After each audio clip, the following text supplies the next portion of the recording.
Hello and welcome to Legacy IAS. This is a current affairs video in which we are going to discuss one of the news that has appeared in yesterday's paper, and that is related to India-Greece relationship. Okay. So what happened is our Prime Minister, while returning from the BRICS meeting at Johannesburg, okay, he has visited Greece. And when he visited Greece, we have signed certain MOUs. Okay. So basically, in this video, we will be quickly discussing about Indo-Greek relationship. Okay. But something that is remarkable in this meet is that our Prime Minister has visited this country. This is the first time that this Prime Minister has visited.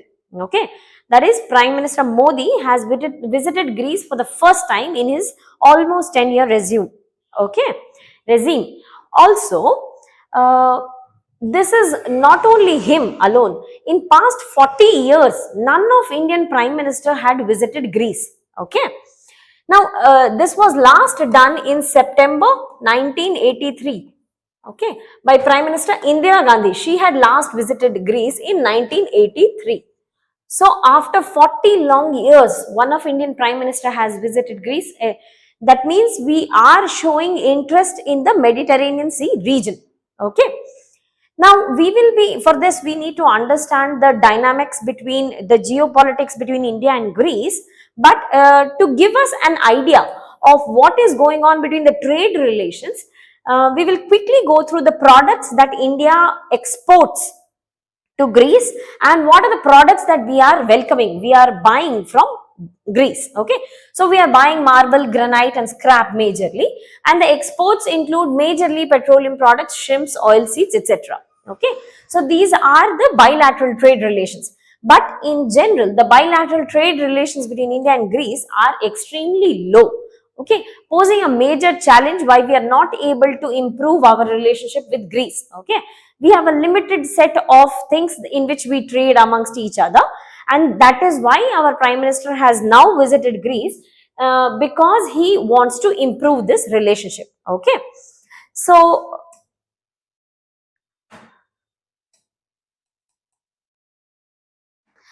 so let us first have a look at where is Greece located.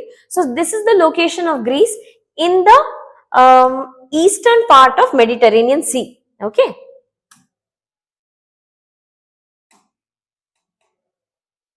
In the eastern part of Mediterranean Sea is Greece located. Okay. This is almost in between Ionian Sea and Aegean Sea. Okay. So there is this Aegean Sea and Ionian Sea, and in between these two is located Greece. Okay. Apart from the mainland Greece, there are a group of islands which are also part of Greece. Amongst them, this Dodecanese islands are important. It's almost a group of 12 major islands and few minor islands. And this island, Cyprus, this is again important. Okay. So Cyprus in itself is right now divided between Turkish Cyprus and Greek Cyprus. Okay. And Cyprus also makes a claim of being an independent country with the capital Nicosia. Okay. So these are some of this is the basic location of Greece in the Mediterranean Sea, almost close to the eastern part, okay, between Ionian Sea and Aegean Sea. So what were the highlights of the visit? When our Prime Minister visited Greece, he discussed upon elevating or improving our relationship between Greece, and Indian Prime Minister called Greece as the strategic partner. Strategic partner matlab your location is giving me a benefit. That is why I am calling you as a geostrategic partner, or it can be an economic strategic partner, but Greece is the geostrategic partner for us. Its location is something which is important for India. Okay. Both of us, the meet also highlighted that both of us, India as well as Greece, we are looking for a free, open and rule-based this entire Mediterranean Sea region and the Indian Ocean region also. So Mediterranean Sea and Indo-Pacific both should be free, open and rule-based. Okay, so there should be a set of laws which is defining the trade relations, the militarization, the owning, occupancy, or a base location of various militaries across the world. So all these rules should be drafted, it should be created in the form of convention or law. That is what is demand of both Greece as well as India. Okay. We also agreed on International Solar Alliance. So Greece has agreed to become a member to International Solar Alliance, which is an India-led initiative of binding initially all tropical countries to generate shift towards solar energy, but it has now shifted towards non-tropical country and has brought in temperate countries also. Okay, countries lying in the temperate region. This meet also brought signed MOU, Memorandum of Understanding, in the field of agriculture and animal rearing, in which Greece is quite a better example. Okay. Plus, we are also planning with Greece to early finalize this mobility and migration partnership agreement. This mobility and migration partnership agreement would allow Indian students to study in Greece, get a dual degree from India and as well as Greece, undertake research activities, shifting of skilled labor, easy movement of skilled labor across these two countries. So this has a great advantage in education and employment field. Okay, it will consider two countries as almost equal. Okay. So mobility and migration partnership has not been finalized, but we are planning for early finalization of this agreement. And we under this meet, we also discussed about direct flights between India and Greece. Okay, so these were some few important things which we have discussed in this meet when our Prime Minister had visited Greece. But here we also need to understand what are the converging issues, what are the diverging issues between India and Greece. Okay, so diverging issues are not many, but we will discuss this. Let us first discuss the convergence part, where we and Greece are at healthy relations with each other. So first and foremost, both of us are looking for a UN reform. UN reform, matlab it's reform in Security Council. Matlab more members should be added to the permanent seat of Security Council. Okay, there are issues with respect to General Assembly also.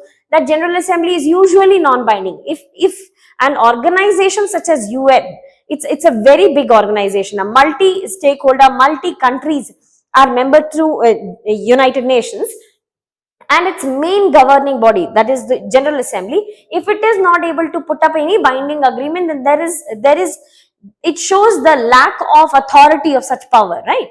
So both of us are looking for reforms in various parts of UN, especially in Security Council and in the General Assembly. Okay, we are also looking to converge. We have also convergence on resolving the Cyprus issue. We discussed that piece of island, Cyprus, is divided between Turkey and Greece, and both of us want that entire, because that same piece of island is divided between two countries. So there is ethnic clash, there is occurrence of riot, there are border issues and so many other issues because of which that island is not able to develop. Okay, so to develop that island, we are looking towards convergence at this. Let us declare Cyprus as an independent country, to which both of us are agreeing. Okay, but Greece says that I am ready to declare Cyprus as an independent country, but in that case, Turkey should also be removing, demilitarizing, a non-declaration of its own territory. Okay, so Cyprus should be declared as an independent country from Turkish side also, from Greek side also.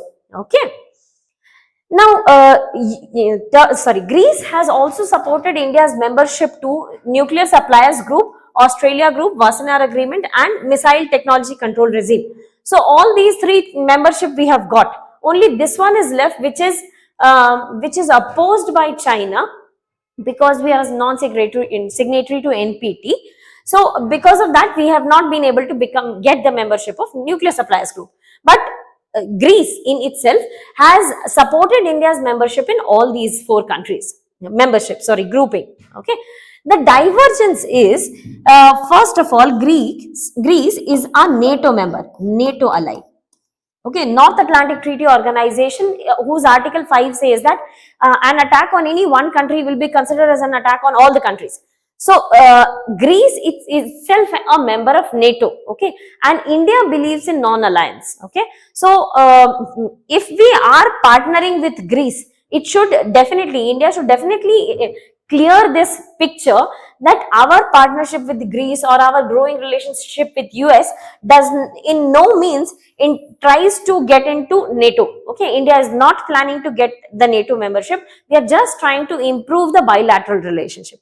Okay, divergence is also in poor trade. Okay, our trade relationship with Greece is extremely poor right now. Okay, it needs improvement. Until and unless there is a healthy economic relationship between two countries, we cannot expect those two countries to flourish in nature. In future, they might not be able to because there is low economic dependency, right? So they might come in conflict with each other. So let us now quickly understand the geopolitics of the region. Okay. So the geopolitics here is, to understand the geopolitics, we need to understand the location of Greece more clearly. So this we have seen is the location of Greece, and here is the Docadanian Islands. Okay, it's a group of islands. This is the location of Turkey, which is definitely not an ally of Greece. Okay, Turkey and Greece have not been in healthy relationship since First World War itself. Okay, there was a treaty, Lausanne Treaty, in which Greece was asked that these islands definitely belong to you, but it is your responsibility to demilitarize this entire region. Okay, the same thing was reiterated by the Paris Peace Treaty also.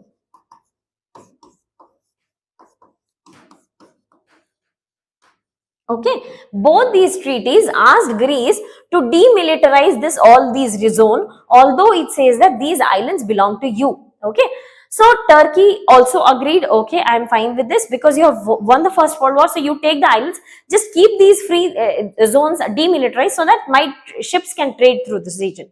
Okay, what happened in 2020 is Greece was trying to build up its military in these regions. It was saying that Turkey has misinterpreted Paris Peace Treaty, and Greece was saying that I am allowed to defend my territories. Okay, in that case, Greece was trying to militarize this zone, and obviously Turkey did not like it, and the two countries came as a standoff.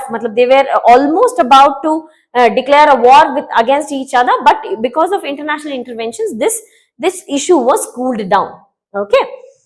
Now, we discussed that Turkey is not in good relationship with Greece. Now, India's relationship with Turkey is also not very healthy because Turkey has time and again brought out the Kashmir issue, tried to internationalize the Kashmir issue, which is definitely not wanted by India.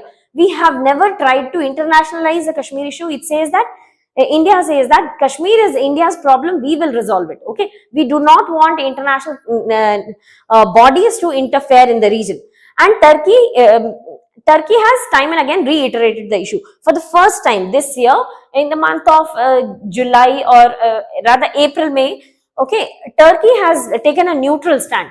They say that we hope that Kashmir issue will as soon as possible will be resolved by India.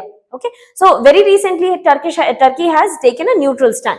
Okay, but in general Turkey is not having good relations with India. Okay, now we discussed that Greece is also a NATO ally. So here there is a partnership going on. Okay, it is between Turkey, Azerbaijan and Pakistan. All three are interfering India's relationship with any of the Mediterranean country because they do not want India to enter either into Central Asia or into Mediterranean Sea. Okay, so far these three countries do not want. And one enemy, here is the location of Azerbaijan. Okay, this is the location of Turkey. One country between Turkey and Azerbaijan is Armenia. This is India's good relator, good friend. Okay, Armenia is an ally of Russia as well as India, and we have a military agreement with Armenia that we will be supplying you armies, we will be supplying you with arms. Okay, so that is the relationship between India and Armenia. So as per the agreement, we have been selling arms to Armenia, which is not liked by Azerbaijan. Okay, so that is the problem of Azerbaijan with India. And Pakistan, we know that we have border issues. Okay, so because of these three countries are not looking positively to India-Greece relationship. They are keeping a watch on India-Greece relationship.